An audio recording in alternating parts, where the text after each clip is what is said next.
Good morning ma'am. Good morning. பிஸியாக இருக்கீங்களா ma'am? பரவாயில்லம்மா, சொல்லுங்க மேம், லாஸ்ட் வீடியோவில் வந்து ப்ரெக்னன்சி ஹீமோக்ளோபின் பற்றி சொன்னீங்க. ஸோ அதை எப்படி மேம் மெயின்டைன் பண்ணுறது 10 to 13 ஓகே, இது ஒரு நல்ல கேள்விம்மா.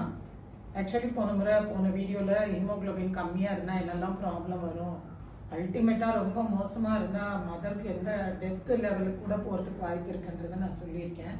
இதை சிம்பிளாக அழகாக கரெக்ட் பண்ணிடலாம். மெயினாக நம்ம டயட்லேயே நம்ம கரெக்ட் பண்ணலாம். ஆனால் முதல் 3 மாதம் வந்து ஏற்கனவே வாந்தி இருந்துகிட்டே இருக்கும். எப்படி மேடம் நான் ஏதாவது சாப்பிட்டா வாந்தி வருது, நான் எப்படி வந்து இந்த மாதிரி சாப்பாடெல்லாம் சாப்பிட்டு இம்ப்ரூவ் பண்ணுறதுன்னு நிறைய பேர் சந்தேகம் கேட்குறீங்க, எனக்கு தெரியுது.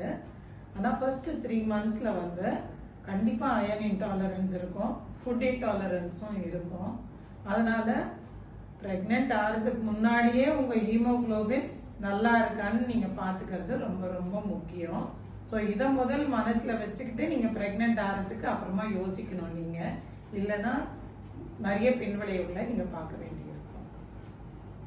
அடுத்த வீடியோவில் உங்களுக்கு நான் சொல்லுவேன்.